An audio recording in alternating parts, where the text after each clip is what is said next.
Untuk mengetahui informasi selengkapnya, kami telah terhubung dengan Kabid Humas Polda Papua, Kombes Pol Ignatius Bedi Prabowo. Selamat petang, Pak Beni. Bagaimana, Pak Beni, kronologis penyanderaan pekerja BTS? Ya, selamat malam Mbak Mega dan pemirsa iNews.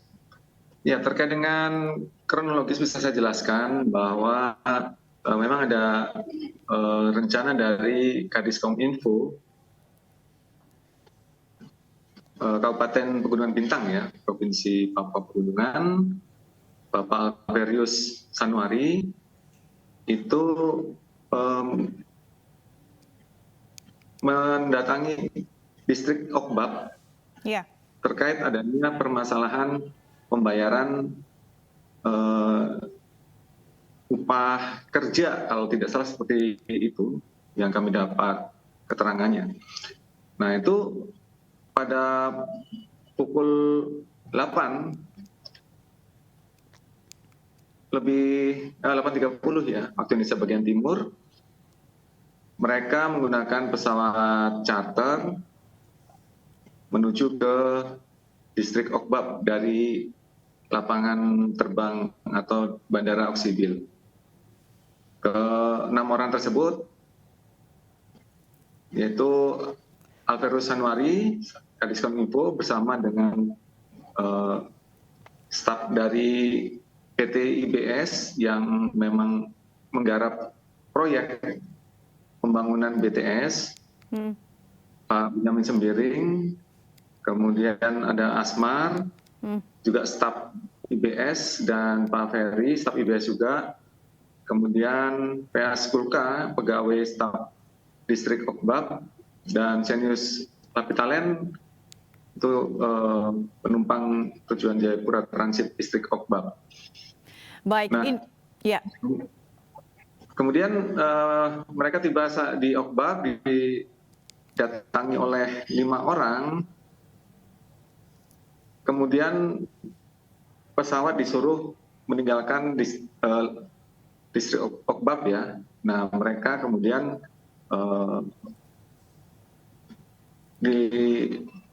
ada pembicaraan mereka lah seperti itu ya, untuk terkait penyelesaian pembayaran, dan mereka diminta uang tebusan sebesar 500 juta. Nah, memang sempat mereka 3 orang dilukai dengan benda tajam. Ya, itu yang salah satunya adalah yang 2 orang dibebaskan itu, Pak Benyamin Sembiring. Oke. Nah, sedangkan kepala dinasnya tidak terluka. Sampai kemudian Pak Benyamin Sembiring, staf dari PT IBS ini menghubungi pesawat untuk penjemputan. Kemudian mereka berangkat ke Oksibil, kemudian dilakukan perawatan kesehatan di rumah sakit Oksibil.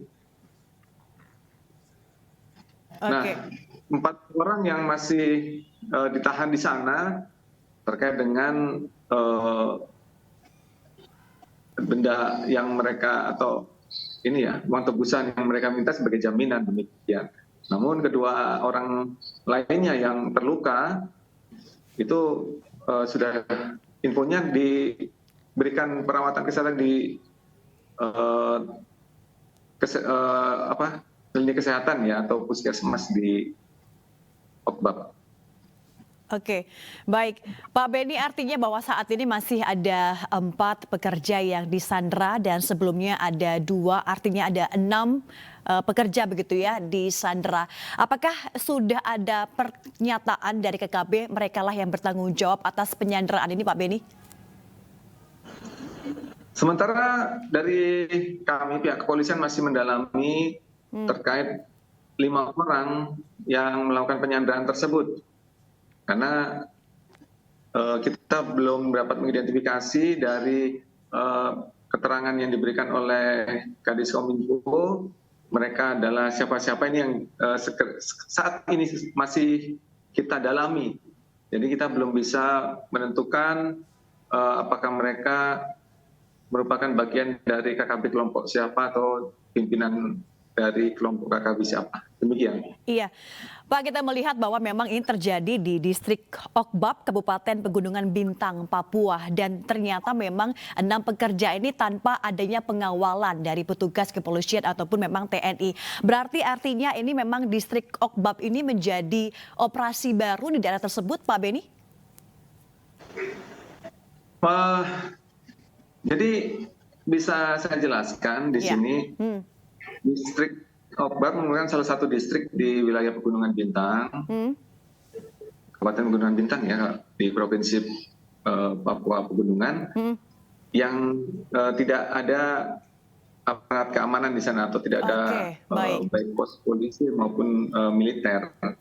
Dan Kepala Kadiskominfo ini kan orang Pegunungan Bintang ya, orang asli.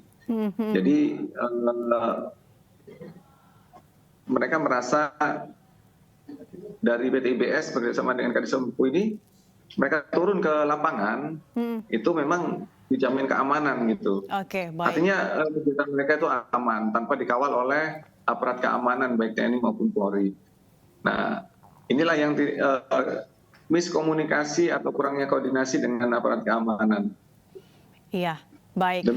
Ya, berarti artinya memang ini karena memang orang asli dari distrik Okbab sendiri, mereka merasa nyaman dan juga aman sehingga tidak berkoordinasi dengan pihak TNI ataupun Polri, tidak mengawal mereka. Namun ternyata terjadi sandra di situ, Pak. Apakah dari 5 orang ini sudah ada, Pak, identifikasi data-data mereka yang merupakan anggota KKB sampai saat ini? Belum, Mbak. Belum ada, karena kita belum tahu ini identitasnya siapa orang-orang tersebut, kita belum bisa ketahui. Namun kami bisa mengetahui ya memang karena mereka berkelompok menggunakan senjata tajam. Kemudian salah satunya itu membawa identitas berupa lambang bintang kejora ya, lambang atau bendera bintang kejora gitu. Nah, ini kami menduga saat ini sementara adalah mereka kelompok kriminal bersenjata. Iya, Pak, kita ketahui bahwa memang ada salah satu korban yang dibawa ke rumah sakit, bahwa artinya ini kita juga tidak bisa memungkiri adanya kekerasan yang terjadi ketika 4 pekerja ini disandra. Bagaimana langkah penyelamatan, Pak? Ya, sudah dilakukan koordinasi dengan Forkompimda ya, baik dengan Dandim dan juga Bupati. Oke, baik. Apakah juga nantinya akan dilakukan langkah preventif juga, Pak? Sorry, ada gangguan komunikasi. Baik, silakan Pak Beni. Kita lakukan upaya adalah pendekatan persuasif, yaitu melakukan negosiasi untuk bisa membebaskan ke-4 orang yang masih disandra tersebut untuk bisa selamat. Kita belum lakukan upaya tindakan ini ya, menurunkan pasukan lah sana ya. Kita upayakan dulu negosiasi persuasif, namun tetap kita akan tegakkan hukum terhadap pelaku penyanderaan ini. Demikian. Oke, baik. Pak Beni, terima kasih untuk waktunya. Kita berharap bahwa 4 pekerja yang disandra oleh kelompok KKB agar bisa diselamatkan dan juga ada langkah-langkah negosiasi yang berjalan dengan lancar. Terima kasih banyak Pak Beni atas waktunya. Selamat petang.